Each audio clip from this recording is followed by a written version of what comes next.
tant qu'historien de l'ésotérisme et de l'astrologie et du prophétisme, en par-delà la question de la pratique et de la valeur intrinsèque des textes, ce qui, au regard de l'université, n'est pas si important que cela. La chaire de l'école pratique des hautes études consacrée aux études ésotériques fondée par François Secret, puis poursuivi par Antoine Febvre et puis Jean-Pierre Braque, n'a jamais prétendu que ce dont il était question fonctionnait ou ne fonctionnait pas. Il s'agissait de comprendre ce qui était dit, c'est tout. Et à certains moments, je me contente de cette approche. Bon, maintenant, dans certains cas, il se trouve que la lecture des textes peut nous éclairer aussi sur la pratique conseillée. C'est là qu'il y a un clivage épistémologique concernant les études ésotériques. Sont-elles uniquement des discours plus ou moins comme ça abstraits, du moins littéraires, ou bien nous renseignent-ils sur des questions anthropologiques? Alors, je vais prendre un exemple qui me paraît très intéressant et dont je n'ai jamais lu quoi que ce soit de comparable jusqu'à présent. C'est la problématique de l'alpha et de l'oméga. Et je la rapprocherai de l'axe bélier-balance. Au niveau des glyphes notamment, alors oméga, vous connaissez la forme d'oméga, d'ailleurs ça a été popularisé par la marque de montre Omega, ça fait penser un peu au nœud ascendant de la Lune, qui est inversé dans un sens descendant, etc. Et en face, il y a le bélier, dont le glyphe ressemble beaucoup à un alpha. Or, vous savez que alpha oméga, c'est la première et la dernière lettre de l'alphabet grec. Et c'est aussi une symbolique utilisée par les chrétiens pour désigner Jésus, qui serait à la fois l'alpha et l'oméga, et qu'on retrouve d'ailleurs chez le père Teilhard de Chardin. Donc, ce que je veux dire, c'est que ça nous renvoie aussi à une dimension proprement astrologique, non seulement au regard de la symbolique zodiacale, et à mon avis, ça n'est quand même pas indifférent que le 7e signe du zodiaque soit la balance, en plus que l'on sait qu'il a, à un moment donné, la balance ne faisait pas partie des constellations, et que ce sont les chaînes du scorpion qu'on a enlevées pour en faire le signe de la balance. Et la balance c'est très lourd, le phénomène de la balance, c'est aussi la pesée des âmes. L'alpha, c'est la naissance des choses, et oméga, c'est le jugement dernier, c'est la pesée des âmes. La balance, alors qu'est-ce que c'est qu'une balance? La balance, il y a un fléau, et qui comporte donc deux plateaux, en quelque sorte, et au centre, il y a un axe. Donc tout ça fait une sorte de triangle. Et vous savez, pour ceux qui suivent mes émissions, que j'ai parlé il y a encore pas très longtemps du triangle stellaire formé par Saturne lorsqu'il se trouve à égale distance, à équidistance, en équilibre, en quelque sorte, ce que j'appelle l'équilibration, avec les deux étoiles fixes royales, au sein du cadran stellaire, qu'on retrouve dans les horloges, dans les... Alors, en fin de compte, on peut aussi parler du bélier comme étant le signal de la conjonction, parce que la conjonction, c'est bien cette espèce de nœud que représente l'alpha grec, ionien. Et à l'opposé, il y a donc l'opposition qu'on peut calculer diversement selon qu'on se situe dans le système à un seul découpage ou à 4 découpages. Pas, Moi, je suis pour un découpage à 4 niveaux, qui est d'ailleurs très anciennement attesté, puisque chacun des cadrans de l'écliptique, divisé en 4, donc, était gardé par une des 4 étoiles fixes royales, qui était visitée successivement par une certaine planète qui faisait le tour, un peu comme le Verseau, les chansons des dieux, fait le tour de la table. La table qui peut être aussi un carré. Et donc l'opposition, c'est le moment où justement on n'est pas au centre du système, on est partagé en quelque sorte. Il y a d'un côté de la balance, de l'autre côté de la balance. Voilà. Et on cherche un équilibre entre les deux plateaux de la balance. Et cet équilibre, c'est l'opposition. L'opposition n'est pas la confrontation, quoique si, de certaine manière, elle est la confrontation qui va conduire à l'équilibre. Donc c'est pas, l'opposition n'est pas l'élément de déséquilibre ou d'opposition, elle est au contraire une quête d'équilibre, une quête d'harmonie. Mais pour arriver à cette quête, effectivement, il peut y avoir des révolutions, comme en 68, comme en 89, comme en 2011. Mais ce n'est pas le but. Le but, ça c'est le moyen, mais le but c'est d'arriver à une sorte d'équilibre entre le pouvoir et le peuple, comme dirait Rousseau.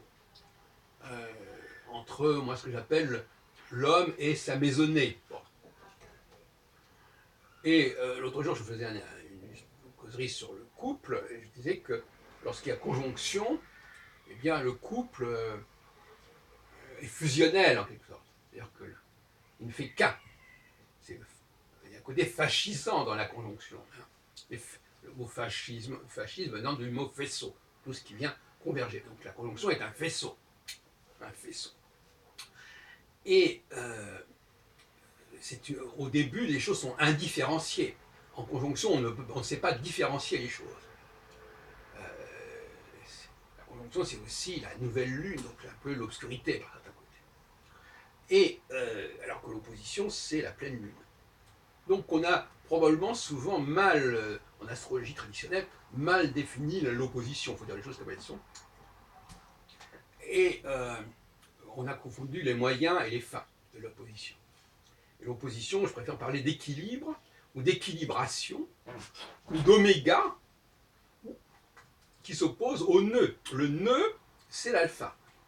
Le nœud, c'est quand on relie deux choses, et on retrouve ça effectivement dans la nodalité des nœuds lunaires, qui ont même cette même forme de...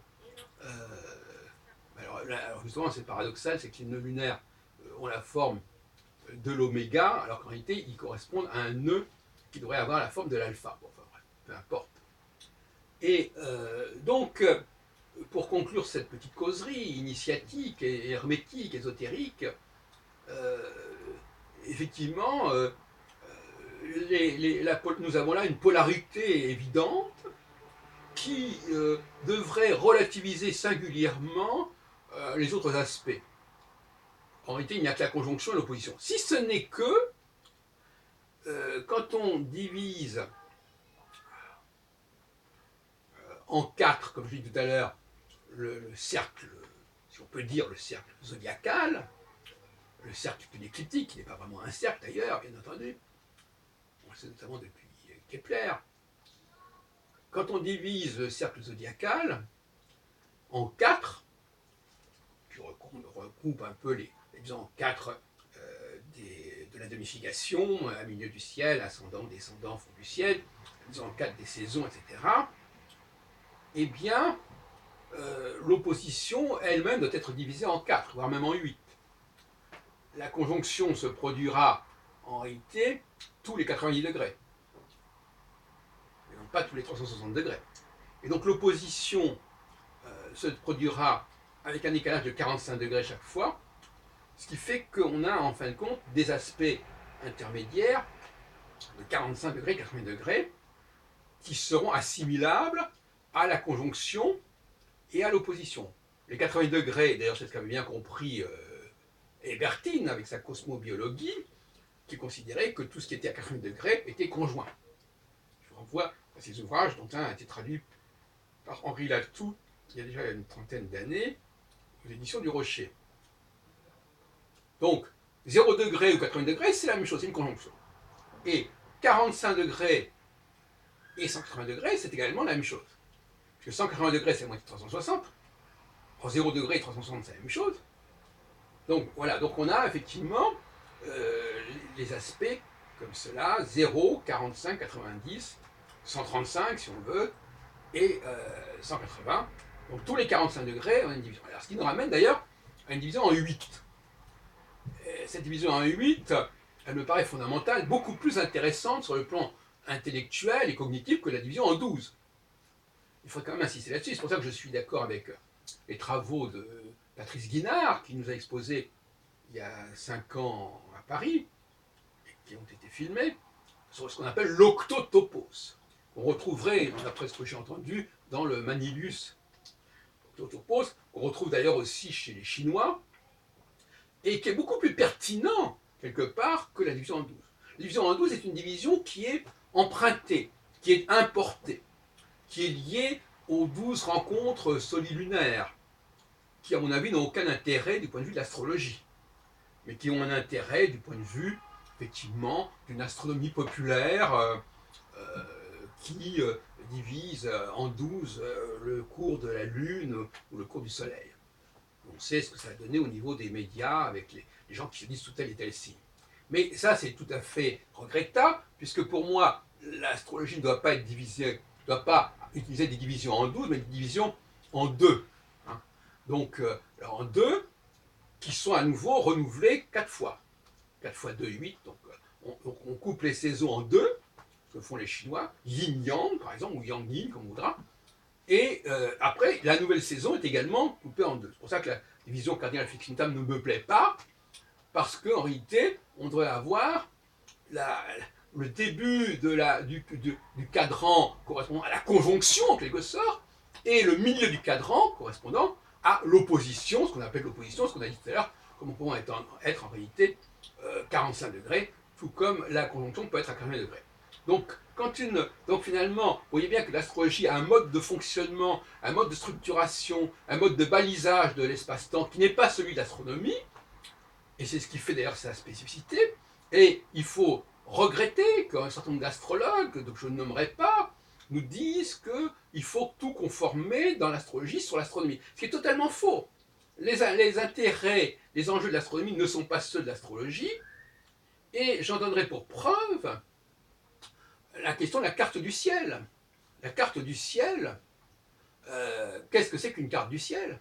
La carte du ciel est une réalité astronomique. Et à quoi elle sert la carte du ciel? Elle sert à permettre de situer, à un moment donné, les astres les uns par rapport aux autres. Les astrologues en font toute une histoire d'interaction, d'intersignification. Non! En réalité, vous n'avez qu'à lire les manuels d'astronomie, ils vous parlent de la carte du ciel.